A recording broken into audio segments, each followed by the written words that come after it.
Zia orphanage trust দুর্নীতি মামলায় BNP chairperson Khaleda জিয়াকে 10 বছরের সাজার বিরুদ্ধে লিভ টু আপিলের আদেশের জন্য সোমবার দিন ধার্য করেছেন আপিল বিভাগ। রোববার আপিল বিভাগের জ্যেষ্ঠ বিচারপতি মোহাম্মদ আশফাকুল ইসলামের নেতৃত্বাধীন বেঞ্চ এ আদেশ দেন।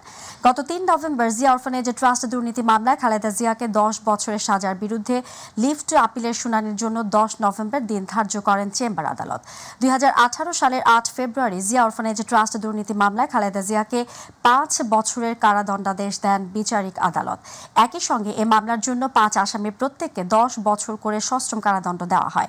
পরে 2018 সালের 30 অক্টোবর বিচারপতি এম ইনায়েতুর রহিম ও বিচারপতি মোহাম্মদ মোস্তাফিজুর রহমানের হাইকোর্ট বেঞ্চ খালেদার সাজা বাড়িয়ে 10 বছরের কারাদণ্ড দেন। হাইকোর্টের এ রায়ের বিরুদ্ধে লিভ টু আপিল করেন খালেদা জিয়া। এই মামলায় বেগম খালেদা জিয়ার যে ইতিমধ্যে টাকার কথা বলছে, যে বেগম কোনো ডকুমেন্ট, কোনো এভিডেন্স দেখাতে পারেনি বেগম খালেদা জিয়া কোন নোটে অ্যাপ্রুভ দিছে, কোনো চেকে সই করছে। এবার সরকারি কোনো ডকুমেন্টে বেগম খালেদা কোনো স্বাক্ষর দেখাতে পারে নাই। দুদকের পক্ষ থেকেও আজকে কিন্তু দেখাতে পারেন নাই বেগম খালেদা কোনো ডকুমেন্টে কোনো সিগনেচার আছে।